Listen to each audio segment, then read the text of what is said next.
नमस्कार, A24 news में आपका स्वागत है। समाचारों के साथ मैं अनीता भारद्वाज। आइए सबसे पहले नजर डालते हैं आज की हेडलाइंस पर।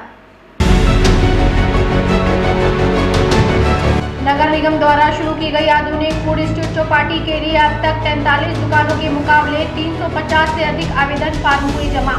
दुकानों का आवंटन 27 जनवरी के बाद लॉटरी से होगा।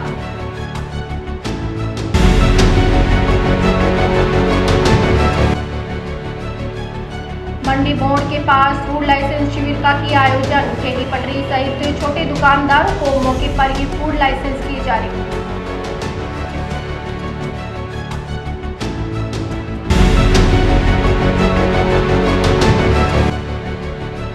आज भगवान राम की प्राण प्रतिष्ठा की द्वितीय वर्षगांठ पर रामगढ़ कस्बे सहित जिले भर में भगवान राम की निकाली शोभा यात्रा। रामायण पाठ सहित हुए अनेक कार्यक्रम।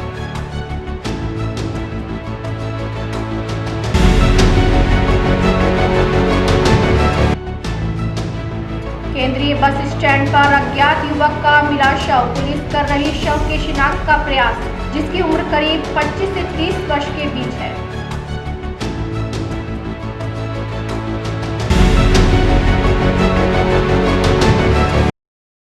इस न्यूज के प्रायोजक हैं अपना घर शालीमार, एक घर हो सपनों का। और अब समाचारों को जानते हैं विस्तार से। अलवर चौपाटी को लेकर शहरवासियों और फूड कारोबारियों में जबरदस्त उत्साह देखने को मिल रहा है। नगर निगम द्वारा शुरू की गई इस आधुनिक फूड स्ट्रीट के लिए अब तक 43 दुकानों के मुकाबले 350 से अधिक आवेदन फार्म जमा हो चुके हैं। दुकानों का आवंटन 27 जनवरी के बाद लॉटरी प्रक्रिया के जरिए किया जाएगा। नगर निगम ईओ निशा लखानी ने बताया कि दुकान आवंटन के लिए आवेदक के पास 1 जनवरी 2025 से पहले का वैध फूड लाइसेंस और आधार कार्ड होना अनिवार्य है। दुकानों के लिए आवेदन की अंतिम तिथि 27 जनवरी तय की गई है। आवेदन प्रक्रिया 14 जनवरी से शुरू हुई थी। दुकानों के आवंटन को पारदर्शी बनाने के लिए नगर निगम ने 4 सदस्यीय समिति गठित की है। समिति पहले प्राप्त आवेदनों की जांच और चयन करेगी। इसके बाद लॉटरी प्रक्रिया शुरू की जाएगी। कृषि उपज मंडी के पीछे मुख्य सड़क पर करीब 95 लाख रुपए की लागत से बनी अलवर चौपाटी अब लगभग पूरी तैयार है। यहाँ 500 मीटर लंबे फूड स्ट्रीट पर एक ही म्यूजिक थीम के बीच शहरवासी अलग अलग स्वाद और व्यंजनों का आनंद ले सकेंगे। इस आधुनिक फूड स्ट्रीट में कुल 43 फूड स्टॉल लगाए जाएंगे, जिन्हें पूरी तरह अस्थायी आधार पर 2 वर्षों के लिए आवंटित किया जाएगा। आवेदन शुल्क 300 रुपये रखा गया है। दुकानों का आवंटन लॉटरी के जरिए किया जाएगा, जिससे सभी आवेदकों को समान अवसर मिल सके।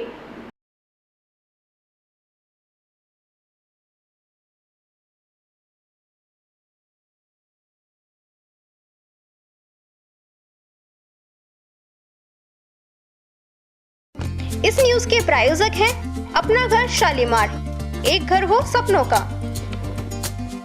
अलवर जिले के थानागाजी पंचायत समिति परिसर में सचिवालय की टीम निरीक्षण करने पहुंची, जहां उनको अजीब नजारा देखने को मिला। वहां अधिकतर कर्मचारी नदारद मिले और ऑफिसों पर ताला लगा मिला। डिप्टी सेक्रेटरी सुनील शर्मा की टीम ने कार्रवाई शुरू की। अनुपस्थित कर्मचारियों को कारण बताओ नोटिस जारी किए हैं। कार्रवाई के लिए उच्च अधिकारियों को अवगत कराया। उप शासन सचिव सुनील शर्मा ने बताया कि पंचायत समिति के अंदर अधिकारियों ने जब टीम के द्वारा परिचय दिया गया तो किसी प्रकार का कोई रिस्पॉन्स नहीं दिया और न ही अपना कोई फर्ज निभाया। ग्रामीणों की सूचना थी कि पंचायत समिति के अंदर जितने भी कर्मचारी हैं पूर्णतः भ्रष्टाचार में लिप्त है, साथ ही कोई कार्यवाही नहीं करते हैं, जिसके चलते जनता का कार्य नहीं हो रहा। थानागाजी के ब्लॉक शिक्षा कार्यालय के अंदर भी कर्मचारी नदारद मिले, जिन पर कार्रवाई के लिए उच्च अधिकारियों को अवगत कराया है, क्योंकि टीम के पहुंचने से लेकर निरीक्षण के दौरान तक कोई भी अधिकारी अपनी सीटों पर नहीं मिला और न ही कार्यालय में उपस्थित हुए थे।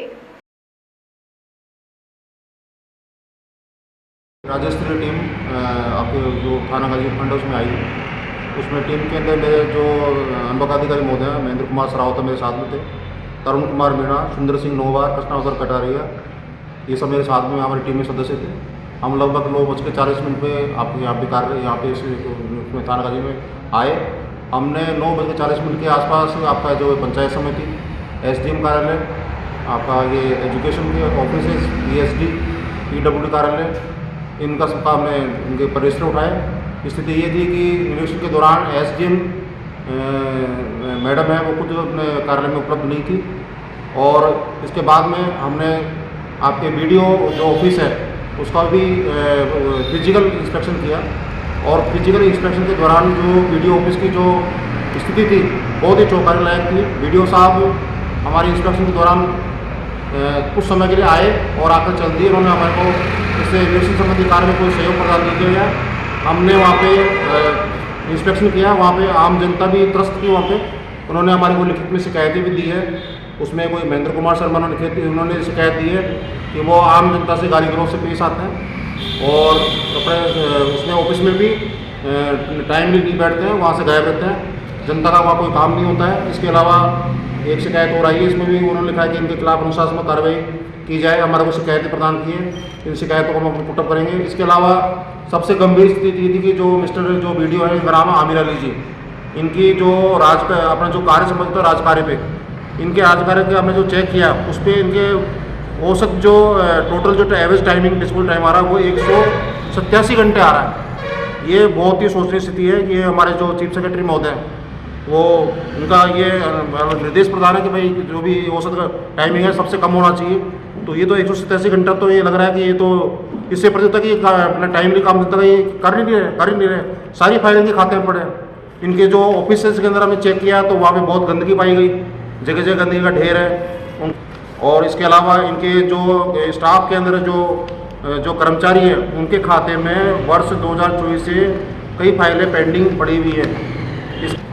आमिर अली जी, ये बिल्कुल भी इनका अपने कार्यालय पे कोई सुपरविज़न नहीं है, ये कुछ भी नहीं देखते हैं, ये हमेशा गायब रहते हैं। और हमारे निरीक्षण के दौरान भी लगभग ये अनुपस्थित रहे वहाँ पे। उन्होंने हमारे कार्य में कोई सहयोग दिया और इसकी हमने रिपोर्ट बनाई है। इसी रिपोर्ट को हम उच्च स्तर पर प्रस्तुत करेंगे। जो भी कार्रवाई होगी उस स्तर पर जो भी नियमानुसार पर कार्रवाई की जाएगी। इस न्यूज के प्रायोजक हैं अपना घर शालीमार, एक घर हो सपनों का।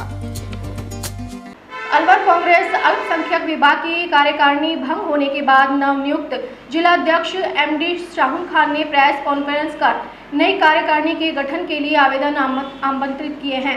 उन्होंने बताया कि अल्पसंख्यक विभाग की 41 सदस्यीय जिला कार्यकारिणी का गठन किया जाएगा, जिसकी पूरी प्रक्रिया 7 दिनों में पूरी कर ली जाएगी। एमडी शाहुल खान ने बताया कि कई कार्यकारिणी में उपाध्यक्ष, महासचिव, सचिव, ब्लॉक अध्यक्ष सहित विभिन्न पद शामिल होंगे।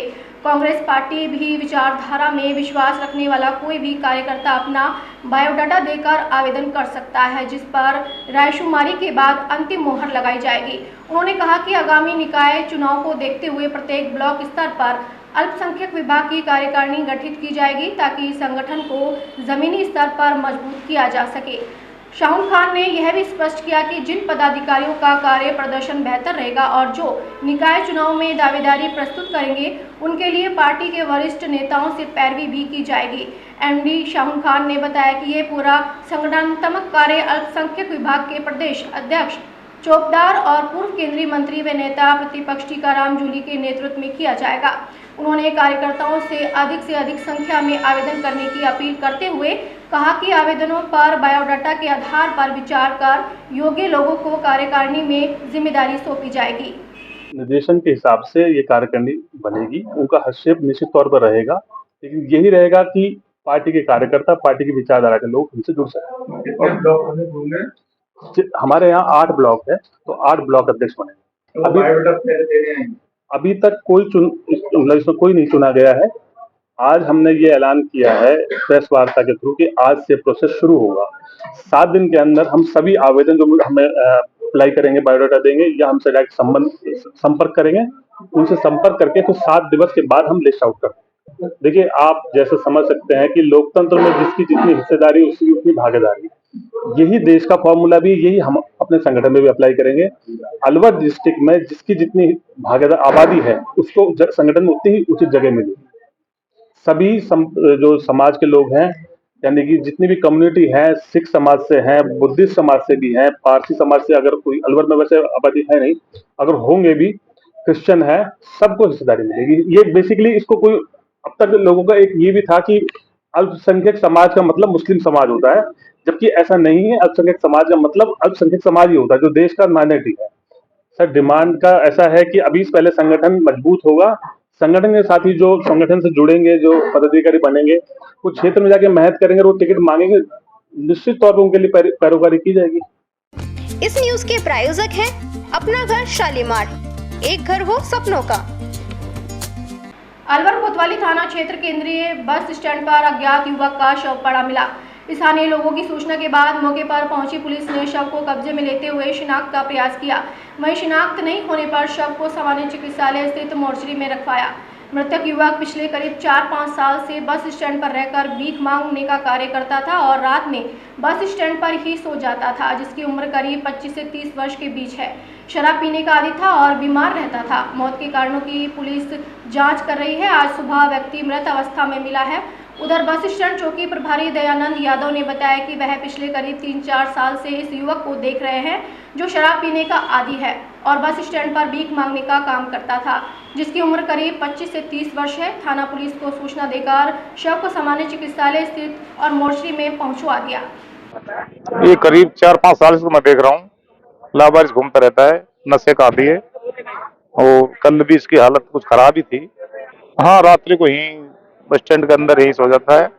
यहीं इसके बिस्तर भी पड़े हैं, छोटे मोटे जो भी हैं। कल भी ऐसे ही घूम रहा था। हाँ, कल भी ऐसे ही हमेशा ऐसे ही घूमता रहता है। अभी एम्बुलेंस बुलवा रहे हैं, इसको हॉस्पिटल भिजवा जाएगा, थाने से आई आ रहा है। क्या सर, ये हमारे यहाँ फ्रूट की शॉप है और ये बस स्टैंड के परिसर में मांगता खाता है और ये 3-4 साल से हम इसको इस तरीके से देख रहे हैं। कभी रात में यहीं कहीं पड़ जाता है प्लेटफॉर्म पे या इधर पार्क में, और आज इसको मैं इस तरीके से देखा। और कोई भी सांसें साथी है इसके या अकेला नहीं, ही? अकेला ही है। कभी किसी ने बताया कहाँ का है क्या है? नहीं, ऐसा कभी उसने कभी बताया नहीं। अभी हमको जरूरत महसूस हुई नहीं पूछने की हमारा। ठंड बढ़ रही थी, खुले में ही रहता था। खुले में हाँ, खुले में रहता था ये। इसको कभी हमने कंबल वंबल एक बार दिया भी था, ये रखता नहीं, तो इसको पता नहीं कहीं पटा के आता था। सर, इतना तो मैं कह सकता, बाकी लग ऐसा रहा है कि सर्दी के कारण ठंड में रात को ऐसे कुछ। इस न्यूज के प्रायोजक हैं अपना घर शालीमार, एक घर हो सपनों का। अलवर जिले के थानागाजी नगर पालिका क्षेत्र के भांगडोली वार्ड नंबर 9 स्थित बंजारा बस्ती के पास प्रस्तावित डंपिंग यार्ड और एफएसटीपी प्लांट के विरोध में ग्रामीणों और Satyarthi movement for global convention से जुड़े लोगों ने कड़ा विरोध दर्ज कराया। इस संबंध में बाल आश्रम से रोशनी शर्मा और भांगडोली से निवर्तमान पार्षद राकेश शर्मा के नेतृत्व में एक प्रतिनिधि मंडल ने सचिवालय में अतिरिक्त जिला कलेक्टर एडीएम को ज्ञापन सौंपा। ज्ञापन में बताया गया कि बाल आश्रम द्वारा संचालित बंजारा शिक्षण केंद्र से महज 30 मीटर की दूरी पर एफएसटीपी प्लांट का निर्माण किया जा रहा है और उसी क्षेत्र में डंपिंग यार्ड प्रस्तावित है। इससे न केवल बच्चों की पढ़ाई प्रभावित होगी, बल्कि जल और वायु प्रदूषण के कारण गंभीर स्वास्थ्य जोखिम भी उत्पन्न होंगे। प्रतिनिधि मंडल ने स्पष्ट किया है कि कचरे का ढेर शिक्षा, स्वास्थ्य और सामाजिक सौहार्द तीनों के लिए विनाशकारी साबित हो सकता है। उन्होंने डंपिंग यार्ड और एफएसटीपी प्लांट को तत्काल बस्ती से दूर किसी अन्य उपयुक्त स्थान पर स्थानांतरित करने की मांग की। इस मौके पर भांगडोली से निवर्तमान पार्षद राकेश शर्मा, बाल आश्रम से रोशनी शर्मा, बंजारा बस्ती से निम्बू राहुल, मुकेश शर्मा, शंकर शर्मा, राहुल बंजारा, महिला नेता इंदिरा मीना सहित बड़ी संख्या में महिलाएं और ग्रामीण मौजूद रहे। सभी ने एडीएम के समक्ष लोगों के स्वास्थ्य को लेकर गंभीर चिंता जताई। एडीएम ने प्रतिनिधि मंडल की बातों को गंभीरता से सुनते हुए डंपिंग यार्ड और एफएसटीपी प्लांट के संबंध में आवश्यक कार्रवाई करने का आश्वासन दिया। मैं राकेश शर्मा, पार्षद नगर पालिका थानागाजी। हमारे वार्ड 9 वहाँ नगर पालिका के द्वारा एफएसटीपी प्लांट, डंपिंग यार्ड और एमआरएफ प्लांट तीनों ही प्रस्तावित हैं। एफएसटीपी प्लांट के लिए वहाँ कार्य शुरू हो गया है और वो एफएसटी प्लांट में जो शौचालय का जो वेस्ट है वहाँ उससे खाद बनाया जाएगा। ये अन्य कुछ चीज़ें होंगी। डंपिंग यार्ड में पूरे क्षेत्र का जो कचरा है वहाँ डाला जाएगा। उसके पास में बस्ती हैं, लगभग 400-500 घरों की आसपास घर हैं। बंजारा वहाँ बस्ती के आसपास एक शिक्षा केंद्र पास क्या वहीं है, बाल आश्रम के द्वारा संचालित है, तो वो बच्चे भी परेशान रहेंगे, वहाँ की बस्तियाँ परेशान रहेंगी। हम चाहते हैं कि वो डंपिंग यार्ड और एफएसटीपी प्लांट वहाँ नहीं बने, जिससे वहाँ जो लोग रहते हैं उनको किसी प्रकार की कोई परेशानी नहीं हो। मैं बाल आश्रम की कार्यकर्ता हूँ, वहाँ भांगडोली वार्ड नंबर 9, जहाँ पे Satyarthi movement for global compassion द्वारा शिक्षा केंद्र कई वर्षों से संचालित है। वहाँ छोटे छोटे बच्चे पढ़ने आते हैं और बच्चों की संख्या 70 के समथिंग है और जो वहाँ की आबादी है तो परेशानी है वहाँ डंपिंग यार्ड बनाने से, तो उसी प्रॉब्लम को लेके ज्ञापन। डंपिंग यार्ड से क्या होगा, मतलब जो आसपास की जो आबादी बसी हुई है तो उनको प्रॉब्लम होगी। जो बच्चे नियमित रूप से पढ़ने आ रहे हैं, छोटे छोटे बच्चे आ रहे हैं, तो उन बच्चों की शिक्षा अव्यवस्थित होगी और वायु प्रदूषण से फिर जल दूषित होगा, तो अनेक तरह की परेशानियां, बीमारियां पैदा होंगी। क्या नाम है आपका? मैं बाल आश्रम से कार्य करता हूँ, रोशनी। इस न्यूज के प्रायोजक हैं अपना घर शालीमार, एक घर हो सपनों का।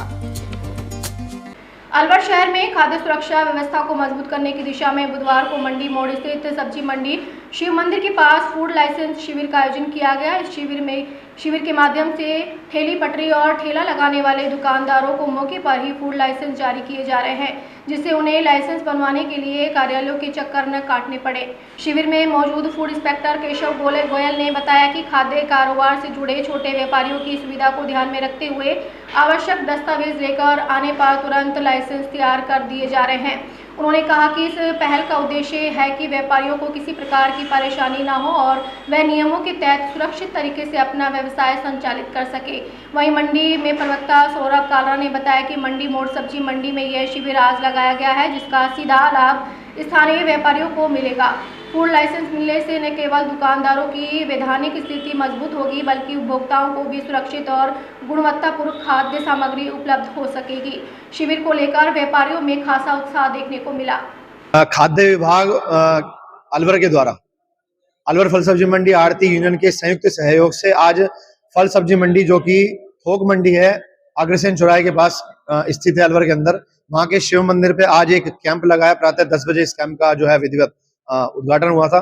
उसके बाद से लगातार जो भी सब्जी विक्रेता है, फल विक्रेता है और आसपास अलवर जिले के शहर के अंदर जितने भी खाद्य सामग्री बेचने वाले हैं, चाहे वो चाय का ठेला लगाते हो या चाट पकौड़ी बेचते हो, अन्यथा इसके साथ साथ शराब की दुकान हो, चाहे फास्ट फूड का काम हो, रेस्टोरेंट का काम हो या अनाज से रिलेटेड काम हो, वो सभी लोग यहाँ पर अपने आ रहे हैं और अपनी पात्रता के अनुसार यहाँ पर अपने फॉर्म जमा कराकर ऑन द स्पॉट अपने यहीं पर ही जो है लाइसेंस FSSAI के बनवा रहे हैं। और इन्हीं लाइसेंसों का जो आगामी उनका उपयोग विभाग के अनुसार जहां रहेगा वो उनको करेंगे। विभाग के अनुसार प्रत्येक खाद्य कारोबारी के पास इस तरह का लाइसेंस होना अनिवार्य है।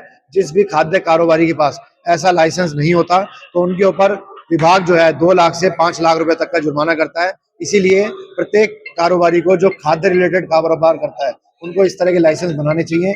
अभी तक मेरे अनुमान के हिसाब से 25 जो लाइसेंस है वो यहाँ पर बन चुके हैं और आज का टारगेट 100 प्लस का लाइसेंस का हमारा है। राज्य सरकार में सभी खाद्य कारोबार कर्ताओं को फूड लाइसेंस उनको मौके पर ही बना के देने के लिए एक विशेष शिविर अभियान चलाने के निर्देश दिए हुए हैं। उसी के तहत आज यहाँ सब्जी मंडी परिसर में शिव मंदिर में एक लाइसेंस शिविर का आयोजन सब्जी मंडी व्यापार समिति के सहयोग से किया जा रहा है। तो यहाँ पर मौजूद रह के सुबह 10 बजे से 2 बजे तक इस कैंप का आयोजन किया जाएगा, जिसमें आने वाले जितने भी खाद्य कारोबार करता है, जैसे चाट ठेले वाले, फल सब्जी वाले, दवा विक्रेता या कोई किराना व्यवसायी या कोई खाद्य पदार्थ निर्माण करने वाला है, वो सभी आकर अपना आवेदन करेंगे। उनको आवेदन के बारे में जानकारी देके ऑनलाइन आवेदन करवाया जाएगा और मौके पर ही उनके लाइसेंस जारी किए जाएंगे। इस न्यूज के प्रायोजक हैं अपना घर शालीमार, एक घर हो सपनों का। अलवर के इंदिरा गांधी स्टेडियम में चल रही गणतंत्र दिवस परेड के अभ्यास में पुलिस अफसरों ने एक रिटायर्ड टीम को डमी के रूप में पुलिस परेड का निरीक्षण करने जिप्सी पर सवार कर दिया। ये रिटायर्ड टीचर दिनेश शर्मा है, जो हर साल गणतंत्र दिवस समारोह के कार्यक्रम संचालक भी रहते हैं। पुलिस अधिकारियों ने गुरुवार को अभ्यास के समय जिप्सी पर रिटायर्ड टीचर को खड़ा कर दिया। इस मामले में अलवर SP सुधीर चौधरी का कहना है कि ये सिर्फ डमी के तौर पर खड़े किए गए हैं, ऐसा किया जा सकता है। जबकि एक अन्य अधिकारी का कहना है कि ये पुलिस परेड का निरीक्षण होता है, इसमें किसी पुलिस अधिकारी या जानकार को खड़ा किया जाना ठीक रहता है। वैसे कोई स्पष्ट नियम नहीं है। गणतंत्र दिवस को जिप्सी पर मंत्री होंगे। इस जिप्सी पर गणतंत्र दिवस के दिन सरकार के मंत्री परेड की सलामी लेंगे। पुलिस के रिटायर्ड अधिकारी मानते हैं कि अभ्यास में डमी के तौर पर जिसे खड़ा किया जाए उसे परेड का ज्ञान होना चाहिए। पुलिस परेड अभ्यास के दौरान इंदिरा गांधी स्टेडियम में अभ्यास के समय एडिशनल SP गोपीनाथ कामले सहित कई अधिकारी भी मौजूद रहे। अलवर के इंदिरा गांधी स्टेडियम में होने वाले ध्वजारोहण कार्यक्रम में वन राज्य मंत्री संजय शर्मा मुख्य अतिथि होंगे। पिछले 2 साल से वन मंत्री ही परेड की सलामी लेते आए हैं।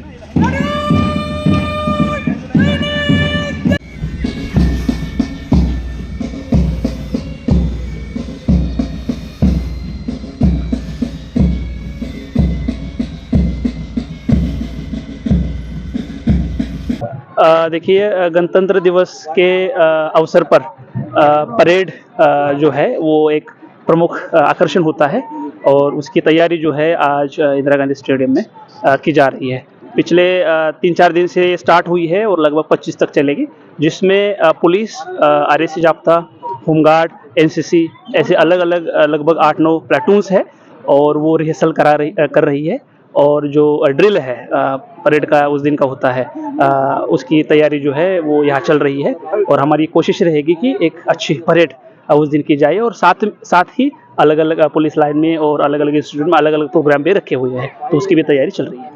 आप लगातार मॉनिटरिंग कर रहे हैं, पहली बार देखा है कि एडिशनल साहब यहाँ पे आए हैं, क्योंकि मैं पिछले 17 साल से देख रहा हूँ। क्या आपको कमी मिली, क्या सुधारने का प्रयास? डेफिनेटली देखिए, जब भी परेड चलती है तो मार्चिंग किस तरह से हो रही है, पोस्चर किस तरह से है, जो कमांड है वो क्या होती है और एक सिंक्रोनाइजेशन किस तरह से बिठाया जा सकता है, तो उसको लेकर जो है वो हम ऑब्जर्वेशन कर रहे हैं और उसमें क्या करेक्शन कर सकते हैं और किस तरह से और बेहतर बढ़िया कर सकते हैं, इसके बारे में प्रयास जारी है।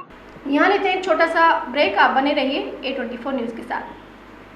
शादी पार्टी विवाह उत्सव के लिए अलवर में एक ही नाम, दिनेश साड़ी भंडार, गंडोरा वाले, मालन की गली। हमारे यहाँ ब्राइडल लहंगा चुन्नी, लेस वाली हैवी साड़ी, मीनावाटी लहंगे, ओढ़नी, खाली लहंगे, खाली चुन्नी, राजपूती बेस, चुनरी ओढ़नी, चुनरी साड़ी और लहंगे व बनारसी लहंगे भी मिलते हैं।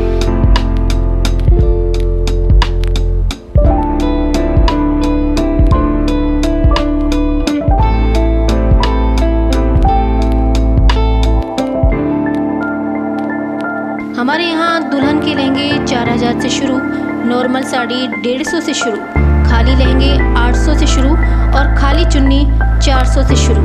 तो चले आइए हमारी दुकान पर, दिनेश साड़ी भंडार, गंडोरा वाले व राहुल साड़ी भंडार, मालन की गली, अलवर। संपर्क करें 9414283252 और 7033334775। फ्रेंड्स केटर्स अलवर, जहां हर पकवान में परंपरा और हर सेवा में प्रोफेशनलिज्म, आपके हर आयोजन को यादगार बनाने का वादा। शादी पार्टी हो या रिसेप्शन, जन्मदिन पार्टी, कारपोरेट इवेंट या कोई भी खास अवसर, फ्रेंड्स केटर्स आपके मेहमानों को देंगे ऐसा अनुभव जिसे वे हमेशा याद रखेंगे।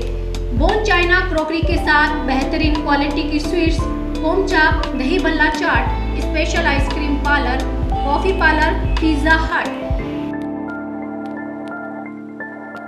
साथ ही हमारे यहाँ पर साउथ इंडियन खाना, नॉर्थ इंडियन खाना, इटालियन खाना व कॉन्टिनेंटल खाना, साथ ही दिल्ली की मशहूर चाट का वही असली स्वाद जो दिल जीत ले। आगरा के कारीगरों की बनी शुद्ध मिठाइयाँ, जिसकी हर बाइट में परंपरा और मिठास। मेरठ के कारीगरों द्वारा ताजी गर्मा गर्म रोटी चपाती, मुलायम और घर जैसा स्वाद। होटल मैनेजमेंट, प्रशिक्षित स्टाफ व सर्विस, मुस्कान और शालीनता के साथ। बहुत ही सुंदर और आकर्षक काउंटर, आधुनिक डिजाइन, पारंपरिक व शानदार सजावट। हमारी विशेषता है स्वाद और गुणवत्ता का अनोखा संगम, अनुभवी कारीगरों और प्रशिक्षित स्टाफ की टीम। हर आयोजन के लिए कस्टमाइज्ड मेन्यू और सजावट, भरोसेमंद सेवा और समय पर डिलीवरी। 300 किलोमीटर तक के क्षेत्र में सेवा उपलब्ध, ताकि आपका जश्न कहीं भी हो, हम आपके साथ हों। फ्रेंड्स केटर्स आपके जश्न को बनाए और भी खास स्वाद और सेवा के साथ। दिल्ली की चाट, आगरा की मिठास, मेरठ की रोटियां और अलवर की मेहमान नवाजी का अनोखा संगम। तो आज ही बुक करें और अनुभव करें फ्रेंड्स केटर्स अलवर। 9887249039, 8290090900, 8058111180, 9785792441। इस न्यूज के प्रायोजक हैं अपना घर शालीमार, एक घर हो सपनों का। ब्रेक के बाद आपका फिर से स्वागत है। बढ़ते हैं अगली खबरों पर। अलवर शहर में प्रताप ऑडिटोरियम के सामने 1 महीने पहले जिस नाले में युवक का शव मिला था, वहां अब एक साइकिल पड़ी मिली। नाले के अंदर पड़ी साइकिल को बाहर निकाल लिया गया, लेकिन साइकिल के साथ किसी बालक या युवक के होने का शक है। आसपास के लोगों ने नाले को देखा है, लेकिन फिलहाल किसी व्यक्ति के गिरने की पुष्टि नहीं हुई है। आसपास के लोगों ने अरावली विहार थाना पुलिस को शिकायत दी है। सोनावा डूंगरी निवासी महेश सिंह ने बताया कि वह सुबह घूम रहा था, तब नाले के अंदर एक साइकिल पड़ी थी, जिसे देखने के बाद लग रहा था कोई साइकिल सहित नाले में गिर गया, लेकिन नाले में साइकिल के अलावा कोई पड़ा नहीं दिखा है। साइकिल को बाहर निकाल लिया और पुलिस को शिकायत कर दी है। वहीं महेश ने बताया कि करीब 1 महीने पहले इसी नाले में एक युवक का शव मिला था। उसके बावजूद प्रशासन ने नाले को ढका नहीं है, न कोई सेफ्टी की है। अब उसी नाले में साइकिल पड़ी मिली है। आम जन को डर है कि साइकिल सहित कोई गिर सकता है, लेकिन साइकिल तो नाले में पड़ी मिली। नाले के अंदर किसी बालक या व्यक्ति के होने का पता नहीं चला है। बताएं कौन सी जगह है ये, क्या हुआ है? ये प्रताप ऑडिटोरियम के पास में सामने नाला है, तो इधर अभी मैं रास्ते से जा रहा था, तो एक साइकिल है ना इधर पड़ी हुई है, तो मैंने बंदे से बोला ना यार साइकिल पड़ी है इसमें नाले में। तो वो बंदे ने बोला कि यार निकाल के देखो कोई व्यक्ति हो, क्या पता गिर गया हो नशे में, कोई दारू पी के या बच्चा हो कोई भी। तो हमने पुलिस को भी सूचना कर दिया इस बात के लिए, और अब ये साइकिल यहाँ पर रखी है। ये नहीं रहा, अब दिख तो कोई भी नहीं रहा हमको इसमें, तो अभी तो भी हो सकता है बच्चा, हो सकता है बड़ा भी हो, कोई बच्चा भी हो, या एक बार थोड़ा सा मतलब शक होता है तो हर चीज पे, या कोई किसी चोरी की हो, इस चीज को तो अपन नहीं कह सकते ना। क्या नाम है आपका? मेरा नाम महेश सिंह राजपूत है। आप कहाँ रहते हो? मैं सोनाव में रहता हूँ यहाँ पे। इस न्यूज के प्रायोजक हैं अपना घर शालीमार, एक घर हो सपनों का। रामगढ़ कस्बे में आज भगवान राम की प्राण प्रतिष्ठा की द्वितीय वर्षगांठ पर कस्बे में कई जगह कार्यक्रम आयोजित किए गए। भगवान राम की यात्रा व झांकी कस्बे के मुख्य बाजारों से होती हुई तहसील रंगमंच पर पहुंची, जहां पर भगवान राम की आरती की गई। वहीं दूसरी ओर यादव समाज की ओर से रामायण पाठ और प्रसाद वितरण किया गया। तहसील रंगमंच पर सुभाष शर्मा व सागर शर्मा की ओर से कचौरी व प्रसाद का वितरण भी किया गया। इस मौके पर कार्यक्रम के आयोजक दिनेश शर्मा बंटी, पूर्व सैनिक जयराम मीणा, अनिल जैन, लाखन शर्मा, जवाहर तनेजा, एडवोकेट अमित भारद्वाज, राजकुमार यादव, सूबेदार शमशेर यादव, रामअवतार शर्मा, नवीन यादव, सुनील देव मीणा व कस्बे के आसपास गांव के भक्तगण मौजूद रहे। इस अवसर पर पुलिस प्रशासन का पूरा सहयोग रहा।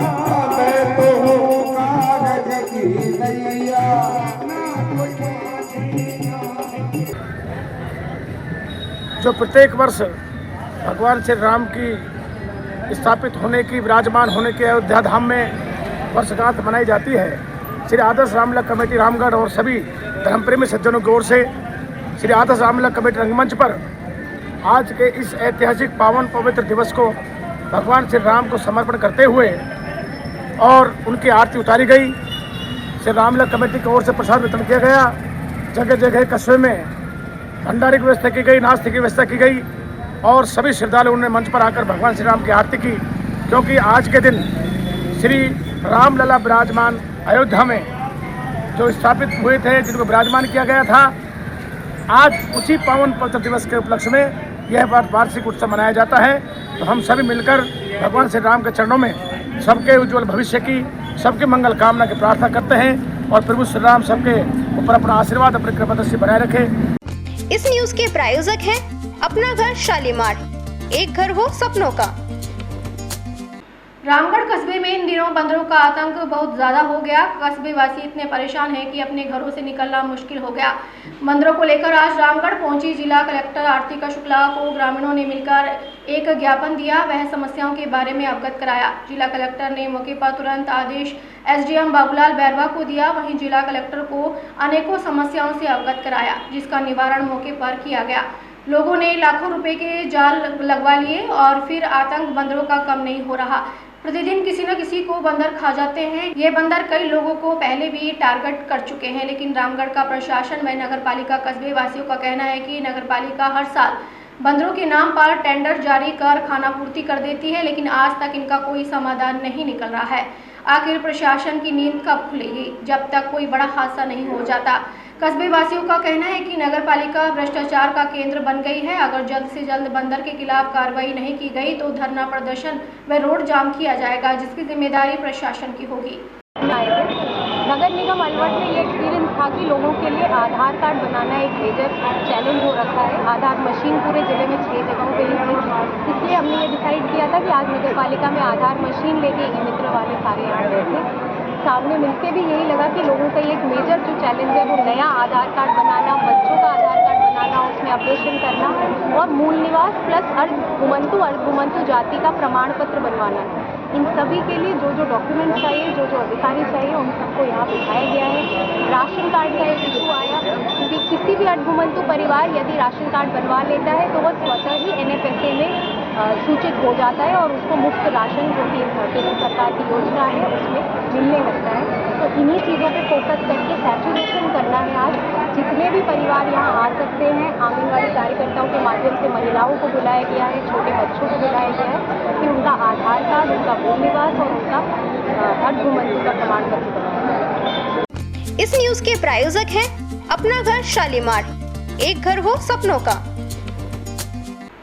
महिला मंडली सेक्टर 9 के द्वारा आयोजित श्रीमद् भागवत कथा में 7वें दिवस की कथा संपन्न हुई। भक्तों ने बड़े भाव से कथा का पान किया। कथा व्यास शिवम चतुर्वेदी जी महाराज ने बताया, कथा के माध्यम से जन जन में भक्ति का प्रचार करना है। श्री बांके बिहारी सेवा दल ट्रस्ट निस्वार्थ भाव से जन जन में भक्ति का प्रचार कर रहा है और कथा का मुख्य उद्देश्य है ठाकुर बांके बिहारी का विशाल मंदिर भिवाड़ी नगर में, जिसके लिए संस्था के द्वारा निःशुल्क सुंदरकांड पाठ, संकीर्तन और भागवत कथा का आयोजन किया जाता है। सनातन धर्म को बढ़ाने के लिए ये संस्था कार्य करती है।